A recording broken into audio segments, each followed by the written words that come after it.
الله. تخيل أنت ومنتخبك هناك في لوسيل، كرة الله،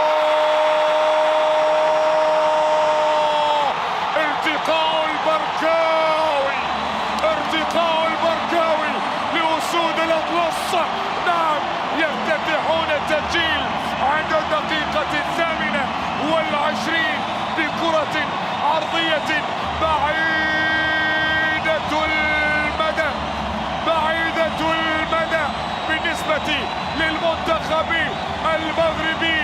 هنا في لقطة عن طريق ليس بالطويل البركاوي، ليس باللاعب الطويل، ولكن انظر الكرة حمزة الموساوي على رأس البركاوي، وهدف مغربي يأتي الآن.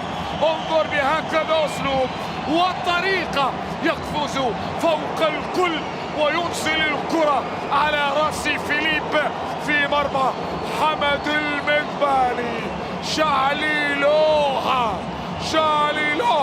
المغاربة في